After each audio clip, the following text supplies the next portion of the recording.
আসসালামু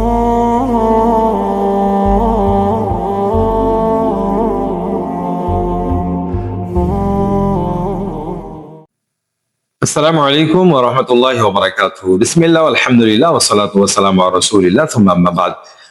সুপ্রিয় দর্শক শ্রোতা, কাছে কিংবা দূরে, দেশে কিংবা প্রবাসে, যেখান থেকে আজকের এই ভিডিওটি দেখতেছেন, সবাইকে মাহে রমাদানের শুভেচ্ছা।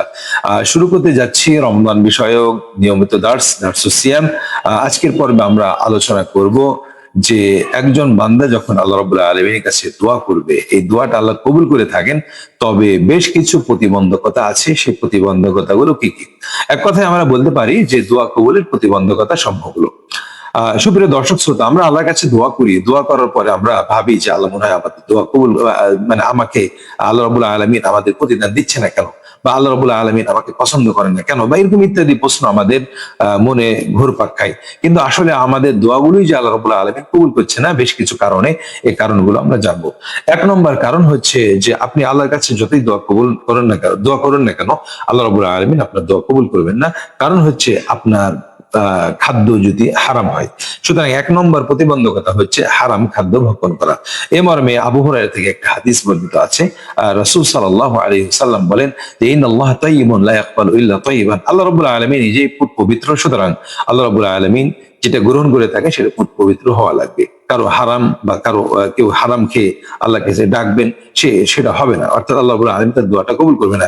এই মর্মে লম্বা একটা হাদিস আছে। হাদিসের শেষ অংশে আল্লাহ রাসূল সাল্লাল্লাহু আলাইহি সাল্লাম একটা উদাহরণ তুলে ধরেছেন যে একজন ব্যক্তি ইউতিলুস সাফার, লম্বা সফর, অনেক দূর থেকে, দূর দূরান্ত থেকে এসেছে মক্কা ঘরে হজ করার জন্য, এবং সেই যে সফর করে এসেছে আশআসা আকবারা, তার চুলগুলো এলোমেলো, ধুলায় মলিন হয়ে আসছে। ইয়ামুদ্দু ইয়াদাইহি ইলা সামা, আল্লাহর কাছে দুই হাত তুলে দোয়া করতেছে, ইয়া রব্বি ইয়া রব, অনেক কিছু চাইতেছে আল্লাহর কাছে, আমার এটা লাগবে সেটা লাগবে। কিন্তু আল্লাহ রাসূল বলেন ওয়া মাতআমুহু হারামুন, সে যেগুলো খায় ভক্ষণ করে সেটা হারাম। ওয়া মাশরাবু হারামুন ওয়া মালবাসু হারামুন, তার পানীয় হারাম, তার পোশাক হারাম। ওয়া গুযিয়া বিল হারাম, সে তার শরীরটা যে গঠন করেছে সবগুলো হারামের পয়সা দিয়ে। ফাআন্না ইস্তাজাবু লিযালিকা, তো আল্লাহ রাব্বুল আলামিন এই ব্যক্তির দোয়া কিভাবে কবুল করতে পারে? তো সুতরাং সুপ্রিয় দর্শক শ্রোতা, আমাদের যতগুলো প্রতিবন্ধকতা আছে তার মধ্যে সর্বোত্তম প্রতিবন্ধকতা বা বড় প্রতিবন্ধকতা হচ্ছে হারাম খাদ্য খেয়ে আল্লাহর কাছে দোয়া করা। হারাম খাদ্য খেয়ে আল্লাহর কাছে দোয়া করলে দোয়া কবুল হবে না। এজন্য দোয়া কবুলের পূর্ব শর্ত হচ্ছে, বা পূর্ব যেগুলো বর্জনের বিষয়, তা হচ্ছে হারাম খাদ্য ভক্ষণ বর্জন করতে হবে। দুই নম্বর যে সমস্ত কারণে আমাদের দোয়াগুলো কবুল না হওয়া বা হয় না, প্রতিবন্ধকতা সৃষ্টি হয়, তা হচ্ছে আদামুল আজম ওয়া তা'লিকুদ দুআ বিমাশিয়াতিল্লাহ।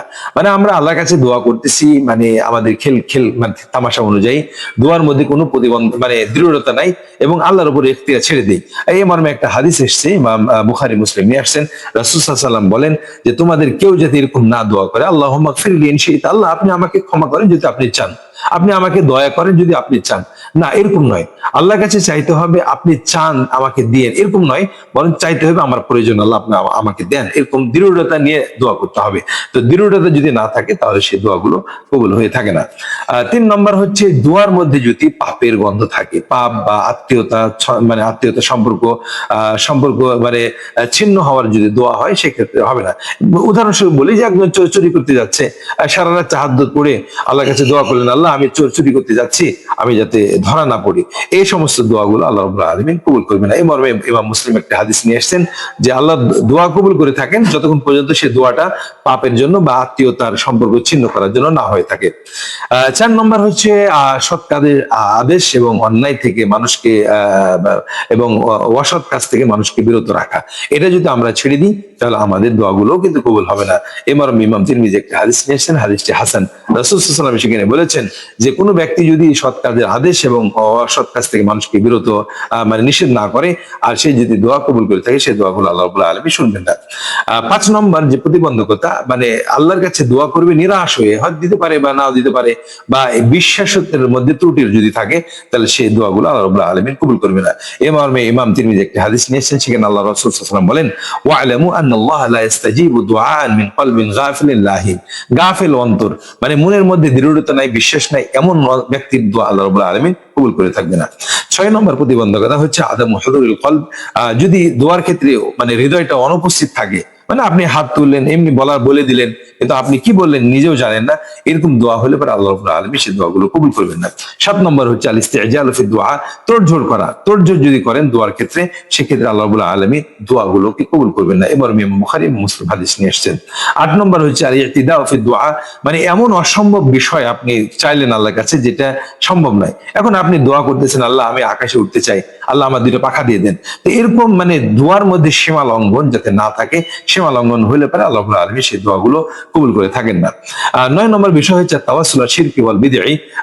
আমরা এর আগে জেনেছি যে ওসিলা করা জায়েজ আছে, আল্লাহর নাম দিয়ে, আল্লাহর গুণ দিয়ে, আল্লাহ রাব্বুল আলামিনের বিভিন্ন নাম আছে, সিফাতি নামগুলো দিয়ে আল্লাহর কাছে চাওয়া যেতে পারে। কিন্তু এমন কিছু মাধ্যম দিয়ে আপনি চাইলেন, যেমন মাজারের যে পীরের নামে, মাজারের নামে, বা বড় বড় যারা ওলি আছে তাদের নাম দিয়ে আপনি আল্লাহর কাছে চাইলেন, এই সমস্ত তাওয়াসসুল বা মধ্যস্থতা আপনি দিয়ে চাইলে সে চাওয়াগুলো আল্লাহ রাব্বুল আলামিন কখনো কবুল করবেন না, বরঞ্চ এগুলো অধিকাংশের ক্ষেত্রে শিরকের আশ্রয় নেওয়া হয়ে যাবে বা শিরকে পরিণত হয়ে যাবে। এবং 10 নম্বর যে বিষয়টা প্রতিবন্ধকতা দোয়া কবুলের, তাআল্লুক বিদ-দুনিয়া ওয়া তালাবুল হারাম। আপনি এমন কিছু চাইতেছেন যেটা দুনিয়ার সাথে সম্পর্ক, এমন কিছু চাইতেছেন যেটা মানে হারামের সাথে সম্পৃক্ত, এই দোয়াগুলো আল্লাহ রাব্বুল আলামিন কবুল করবেন না। এই মর্মে একটা হাদিস ইবনে মাজাহ নিয়ে আসছেন। হাদিসে এরকম, রাসূল সাল্লাল্লাহু আলাইহি ওয়াসাল্লাম বলেন, লা ইয়াকবালুল্লাহু দুআআন ইয়াতাআল্লাকু বিহারামিন, আল্লাহ রাব্বুল আলামিন এই দোয়াগুলো কবুল করে থাকেন না যে দোয়াগুলো সম্পর্ক হারামের সাথে থাকে।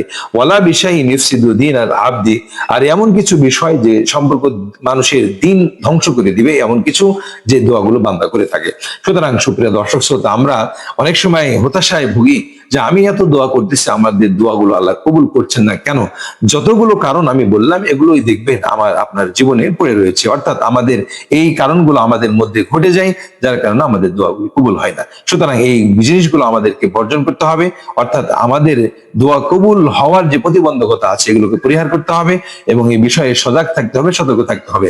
আল্লাহ সুবহানাহু ওয়া তাআলা দুয়ার বিষয়ে আমাদেরকে সতর্ক হয়ে আল্লাহর কাছে আমরা বেশি বেশি দোয়া করতে পারি, যেহেতু দোয়াটাই ইবাদতের কথা বলা হয়েছে।